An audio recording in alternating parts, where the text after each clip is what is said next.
Borok bangthai bosongni lokorokno hapangni bokhakni shep rejakmani yakulobo kusukbeni ni rungsrungga srungnaitai srungnaijakni mung merit list tabu bo ongkhorya ngoi srungnaitai srungnaijak rungsrung munakbo khlaijak Sangsala Tripura NSUI Pradesh Committee Asufang Rakesh Das Khobai Kaisa Podol Borok bangthai tangfang ki bijotni thani deputation dikha deputation reason sekang Asufang Rakesh Das Saka Hastewa srungnaitai srungnaijak bagai NSUI Jobat Pai Tongo Bidam Sabha Chokmani Ulo Congress Bodolni Trijunai Ro Samisa Samung Tamre Ro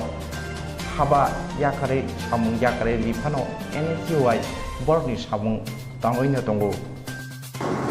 আপনার team না এখনো বলছেন just for decision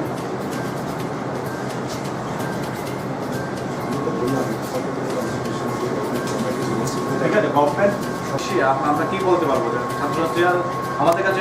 কালকে আমাদের কাছে ছাত্ররা অভিযোগ করেছে হ্যাঁ আপনার কাছে বলেছে আমাদের আপনারা তো আপনাদেরকে তো অসুস্থ হতে পারেনি আপনারা ওদেরকে বুঝিয়েছেন আমরা ত্রিপুরা প্রদেশ এনএসইউ এর পক্ষ থেকে আজকে আমরা রাজ্য সরকারের মাইনরিটি ডিপার্টমেন্টের ডাইরেক্টর KB চৌধুরীর সঙ্গে আমরা দেখা করতে এসেছি এর কারণ হচ্ছে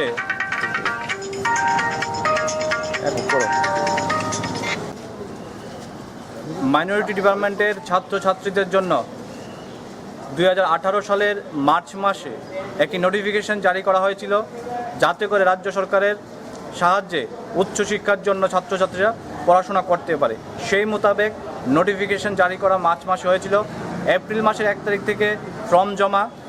এবং 16 তারিখ মে মাসের 2018 সালে ইন্টারভিউ এবং ভেরিফিকেশন করা হয় কিন্তু আশ্চর্যজনকভাবে ভর্তির ডেট ছিল এই মাসের 8 তারিখ মানে জুলাই মাসের 8 তারিখ 2018 ভর্তির লাস্ট ডেট ছিল কিন্তু এখনও পর্যন্ত মেরিট লিস্ট বের করতে পারেনি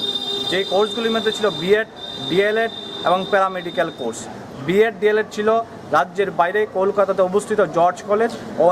অন্য একটা কলেজ দুটো কলেজের স্বীকৃতিপ্রাপ্ত রাজ্য সরকার পাঠানোর জন্য নোটিফিকেশন জারি করেছিল এবং প্যারামেডিক্যাল কোর্সের 30 জন ছাত্রছাত্রীর জন্য নোটিফিকেশন জারি করেছিল কিন্তু এখনও পর্যন্ত তারা মেরিট লিস্ট প্রকাশিত করতে পারেনি তার জন্য আজকে আমরা ডাইরেক্টর সাহেবের কাছে এসেছি জানতে যে 8 তারিখ আর 3 দিন হাতে সময় কবে নাগাদ তারা এই মেরিট লিস্ট বার করতে হবে যতক্ষণ পর্যন্ত আমরা